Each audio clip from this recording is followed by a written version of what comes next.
Today is a good day to have a great day. First of all, we're training glutes and I'm gonna bring you along with me so you can see exactly how I train to grow a big juicy booty, including the warm-up and full exercise breakdown. So it's only week 2 of my new training program. It was my first time doing this session last week and the pump.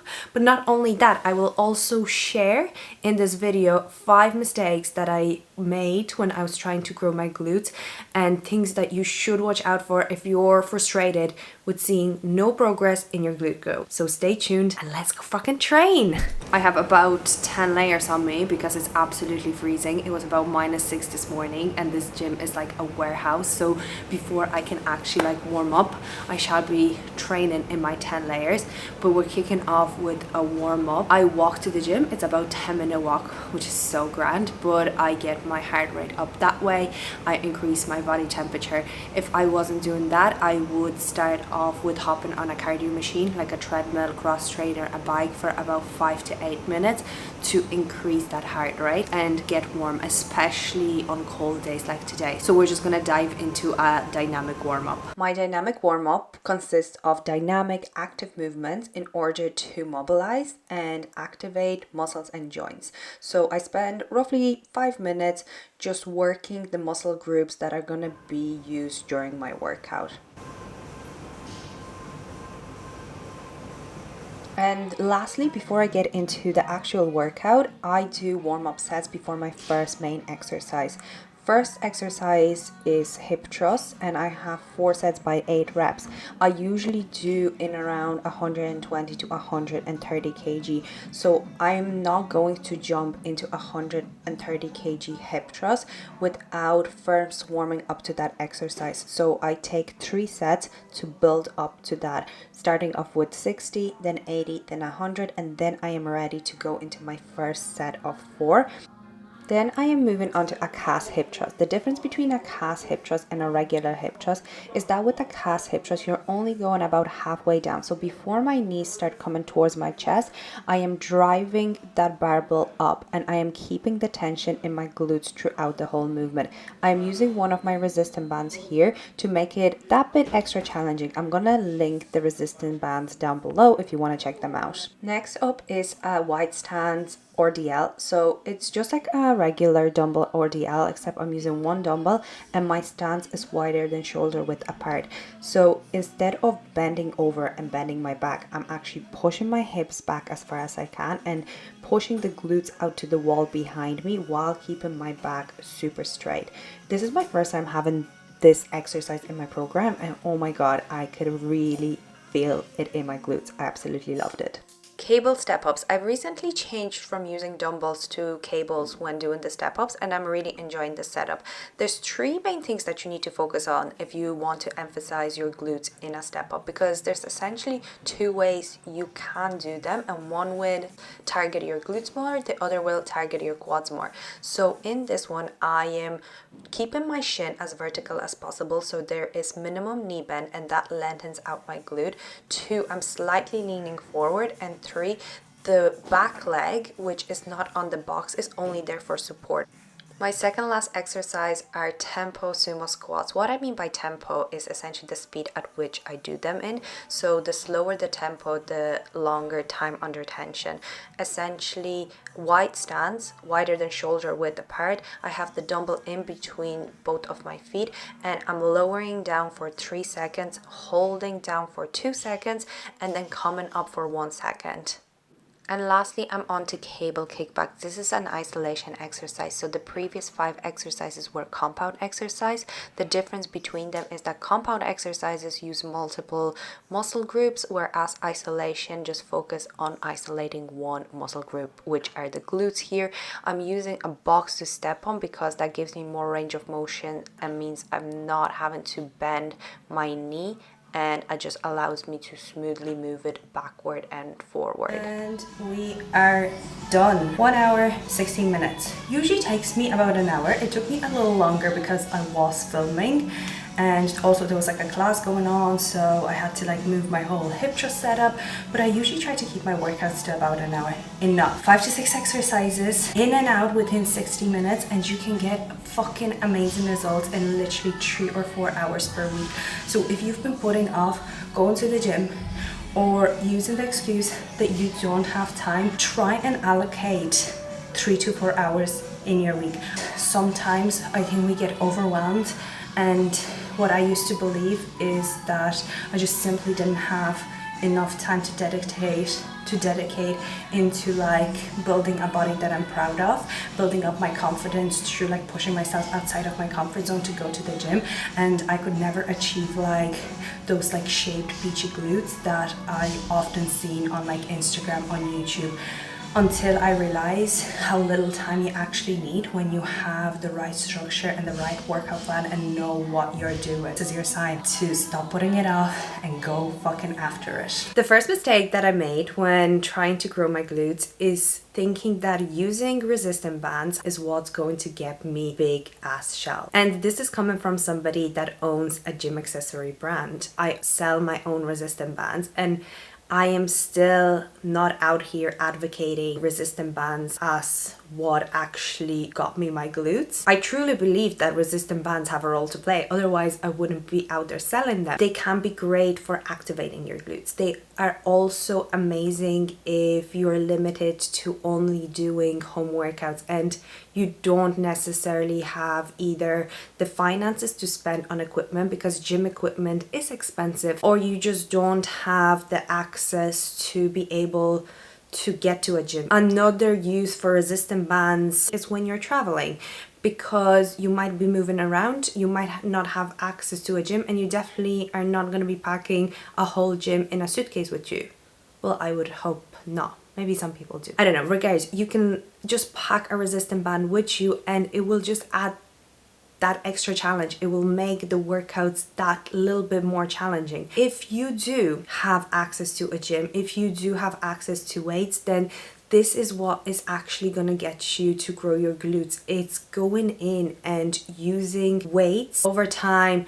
Just using your body weight is going to stop working. What I used to do is I used to go to the gym, pick up a resistant band and do like 100 crab walks or 50 glute pumps or 50 banded kickbacks. And because I could like actually feel a burn and I could feel my muscle working, I was like, obviously this is what is going to get me results. It's not the case. So I'm not saying you have to dump your resistant band. Keep it there because it can come really handy, but you essentially have to be doing some form of resistance training, adding in weight, and over time you're becoming stronger. You'll be able to lift heavier, and you need to be lifting heavier. You need to be training hard. You need to be aiming to get stronger. This is what is actually gonna get you bigger glutes. The second mistake that I made is focusing on the wrong exercises.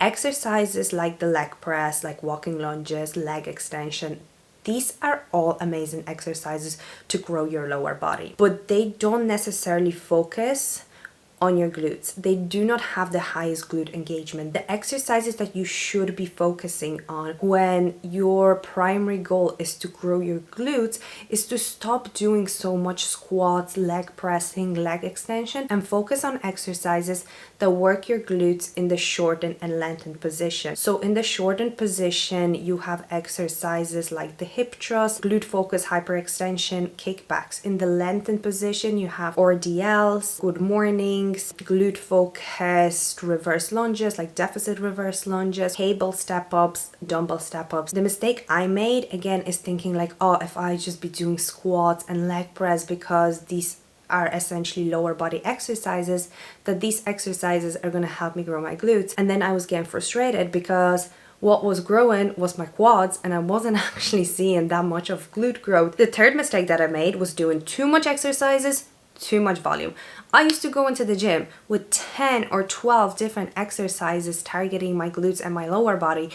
No way that I could put in the same effort and intensity into exercise number 10 that I do into exercise 1, which means that exercise 10 could be also very important for the glute growth, and I wasn't giving it half as much energy as I was giving it to exercise 1. And also doing too much volume, like the amount of reps and sets. I used to go into the gym doing German volume training. German volume training is essentially doing 10 sets by 10 reps. That's 100 reps of an exercise. And then I was getting frustrated. Why am I not progressing? Why I'm not getting stronger or can add on more weight? Like, if I was doing so much volume, like how on earth was I supposed to be able to lift any heavier? Now my workouts consist of 5 to 6 exercises, and that is plenty. Mistake that I've made: too many exercises in the workout and too much volume. Cut that in half. 5 or 6 that are specifically geared towards growing your glutes, that have the highest glute engagement, and working in the sets of between 2 to 4 usually. So it'd be either 4 sets, 3 sets, or 2 sets. And then rep ranges, I would shift between low and high. The fourth mistake that I made is not eating enough. And I can't stress how important that is. I was stuck in a constant loop of dieting.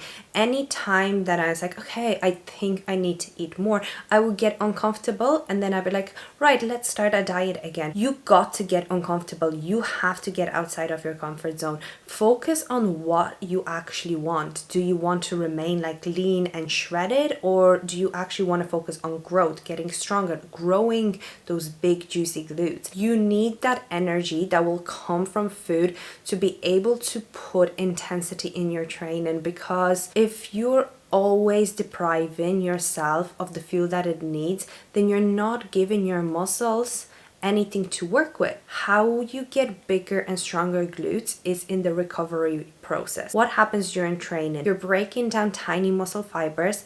When you recover, those muscles grow bigger and stronger. Food is required for that recovery, and especially protein. I really lacked on protein, or I never considered it to be important. I was under eating, and not getting enough protein meant I wasn't recovering properly and struggling so much to actually put on any muscle. And I'm gonna be totally honest with you, you're probably gonna get periods of time where you're feeling sort of uncomfortable in yourself. If you're somebody that has been always dieting, or perhaps always wanting to stay super slim, or afraid to eat more. And I know it can be actually difficult to process the fact that we should be eating more, because gaining weight or even gaining muscle is viewed as such a negative thing in our society. Being slim, skinny, shredded is super glamorized, and under eating is celebrated, which is not okay. So cut through that noise, focus on your own goals, and know that you do actually need food in order to grow. The last mistake that I've made on my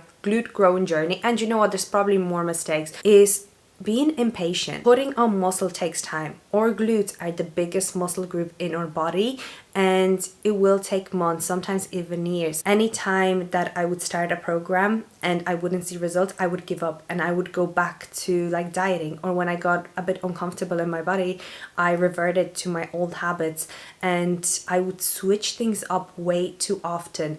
Thing is, our bodies like routine and they like repetition. You should be able to stick to a program for a number of weeks, at least 6 to 8, before you even switch up anything.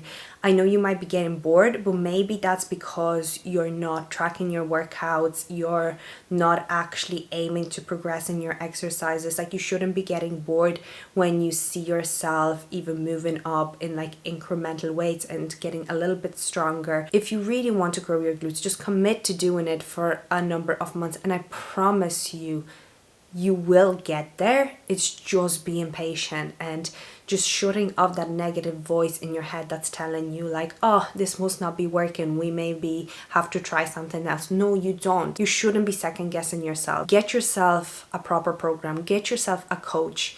Don't try and do it all by yourself if you don't know how to, because you're essentially going to be guessing, and you could be spending months doing the wrong thing. Whereas you could sign up to a coach, you could invest in a coach, and that way you're just going to accelerate your progress. but patience is key. And I know this is like very frustrating. We want results tomorrow. Unfortunately, we're not Amazon. We don't get next day delivery. I would want results tomorrow as well. I'm getting more into running now, and it fucking is so annoying because I'm like, ugh, I hate how I'm getting out of breath so easily. I hate how I can run like 5 kilometers without stopping and whatnot. But I'm like, one step at a time, because I have proof, you know? Because the same as my glute growth journey at the start, I know how I was like, nothing is working, they're not growing, but I stuck with it. I stayed consistent and the results came. To recap, the 5 mistakes that I've made when trying to grow my glutes that were slowing down my progress were: 1, using resistance bands to grow my glutes; 2, focusing on the wrong exercises; 3, doing too many exercises and too much volume; 4, not eating enough calories and not eating enough protein; and 5, being freaking impatient. I hope you enjoyed this video, and I hope that you can take something from it and watch out for the things that might be hindering your progress. If you did enjoy it, like and subscribe. Really supports the channel, means that I can produce more videos that you guys actually enjoy, and I shall see you in the next video.